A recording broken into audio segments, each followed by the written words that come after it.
topic I'm discussing with you today, bushmeat hunting, which is the illegal and unsustainable hunting of wildlife in Africa. As you can see, it's current from this slide, which was presented to me in my meat science course by Dr. Ike Kang, a professor here at Cal Poly earlier this quarter. It's occurring at 6 times the sustainable rate. Now, this is an issue for those of us who care about the welfare of animals, for those of us who care about the environment and biodiversity, care about starvation, or even if you want to know how it affects us here. Bushmeat can create health epidemics that can even travel to the United States if bushmeat is taken in suitcases here, which does certainly happen. So today we're going to address why we need to address this topic, how we can address it, and I'm going to inform you of the consequences if it's not resolved. So first of all, it's a health concern. Wolf et al. States in the article Bushmeat Hunting, Deforestation, and Prediction of Zoonotic Diseases, published in 2005, that approximately 3/4 of human emerging infectious diseases are caused by zoonotic pathogens, meaning pathogens that transfer from animals to people. And some of these, there's a lot of different types, but the article Primates on Display, published in the Physical Journal of American Anthropology in 2017, specifically points out how Ebola and HIV are some major epidemics that result particularly from the bushmeat hunting of primates. And this meat is sold both in Central and Western Africa, other places, and even in the United States. In fact, the U.S. Fish and Wildlife Services, on their International Affairs page of their website, states that thousands of pounds of primate parts and antelope and other types of bushmeat are smuggled into the United States and Europe every year. And there's been definitely lots of records of that. Alan Crawford of the World Wildlife Fund talks about how he had experiences opening suitcases with primate faces and teeth and claws of different types of animals that people were trying to smuggle into the United States.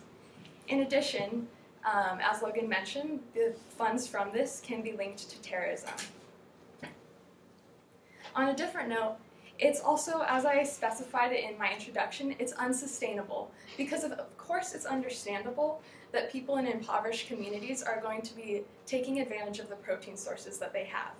But it's the fact that it's traveling here where we don't really need it because food is able to be distributed more easily, and that some of it's just for trophy hunting, that's a real problem. Because the species that are being hunted, such as primates, are not reproducing fast enough, so they will go extinct, as is pointed out in National Geographic in their article, Bushmeat Trade Threatens Wildlife and People by Achtman. So we need to try to curtail this. And we also need these animals because they are good for seed dispersal and pest control, and they're a food source, and that's specifically, bats are an example of that, as stated in the journal Morbidity and Mortality in 2014 by Vora et al. And so the problem is, if these species that are being used for food sources go extinct, then where's the food sources going to be in the future for future generations in these local communities? And that's why it's so important that we get it to a sustainable level. In addition, primates are also really necessary in seed dispersal, as discussed in the Journal of Science Advances, published in their article Impending Extinction Crisis of the World's Primates in 2017. They talked about how primates are a larger species, so they can travel larger distances and spread out the seeds, which increases seed dispersal and it increases forest regeneration. And that allows for the ecosystem to remain functional and resilient. So now I want to go in depth on how we can meet that need. So first of all, I want to encourage you all after class to go online, research conservation.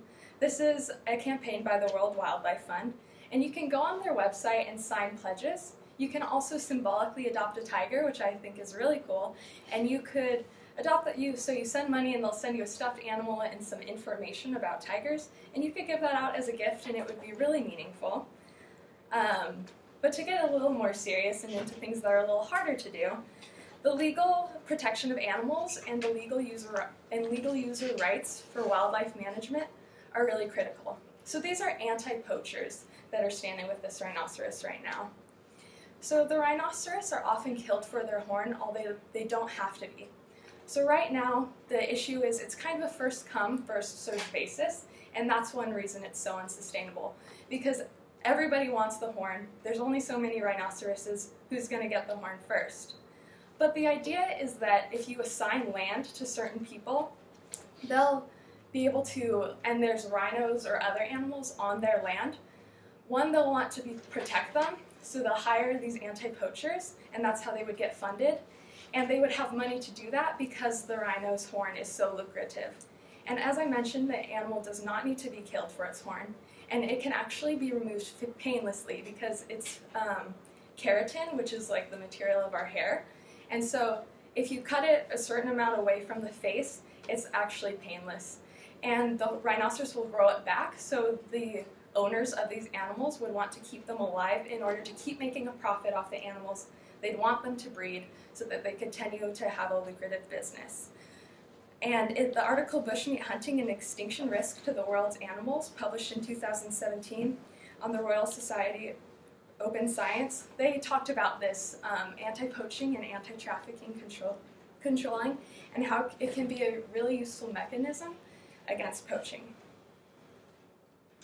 And also, I want to talk about education. So this is important both globally here and to get into more specific local communities. This was a campaign against shark finning that was done in Hong Kong, and it was found to be very successful, as stated in the Journal of Environmental Management in 2014 in an article by Delapa. So basically, if you don't know who this is an NBA player, a famous NBA player, Yao Ming, and he endorsed their campaign, and like I said, it was very successful. So that is one way we can reach people, because often they don't know that the rhinos are killed, for example, or they don't realize that maybe the animals don't have to be killed.